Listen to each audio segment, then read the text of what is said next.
है। जैसे आज यादवों की चरित्र का हत्या एक खास वर्ग के द्वारा किया जा रहा है, उसे यदु मुल्ला कह करके उसके चरित्र का हनन किया जा रहा है।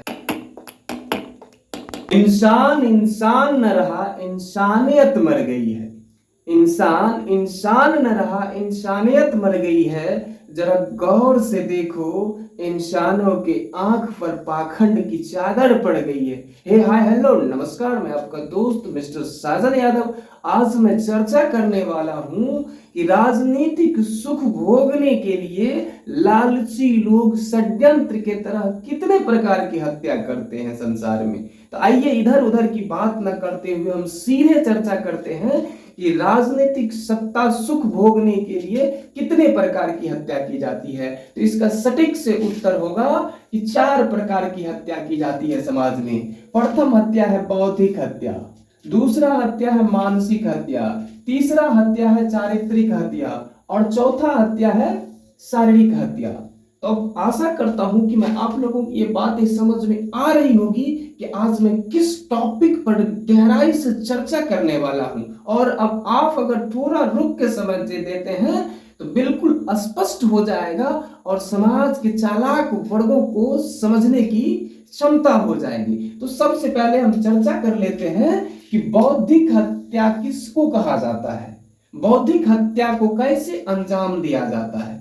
तो सबसे पहले बौद्धिक हत्या करने के लिए चालाक वर्ग बौद्धिक किताबें को नष्ट कर देता है और धार्मिक कर्मकांड को स्थापित करने के लिए आपके हाथ में धार्मिक किताबें थमा देते हैं, धार्मिक ग्रंथ थमा देते हैं और आपको पाखंडवाद का शिकार बना देते हैं। इससे आपका बौद्धिक ज्ञान जो है वो नष्ट हो जाता है और आपको पाखंड का कर्मकांड सवार हो जाता है, जिससे आपकी ज्ञान की चक्षु खत्म हो जाती है।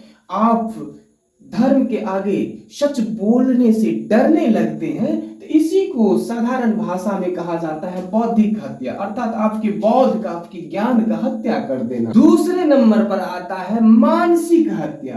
तो मानसिक हत्या के लिए किसी जाति के व्यक्ति को शूद्र, अति शूद्र अर्थात अछूत, नीच कह करके उसे मानसिक डिप्रेशन में ले जाया जाता है। उससे उस व्यक्ति का हिम्मत खत्म हो जाता है और वो समाज से अपने आप को अलग थलग कर लेता है और वो समाज से सवाल पूछने का हिम्मत खो देता है। इसी को कहा जाता है मानसिक हत्या। खास करके अभी के दौर में मानसिक शिकार बनाया जा रहा है लोगों को सत्ता सुख भोगने के लिए। तीसरे नंबर पर है चारित्रिक हत्या।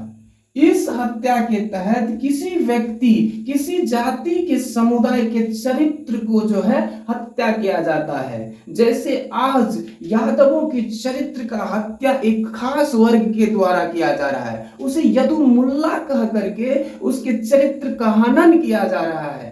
ठीक इसी तरह से चरित्र का जो है हत्या किया जाता है। जैसे पंजाब में 1984 के दंगों के बाद सिखों को बदनाम किया गया था, सिखों पर झूठे आरोप लगे थे कि सिख ने रेप किया है, इसी को चारित्रिक हत्या कहा जाता है, वो रेपिस्ट है।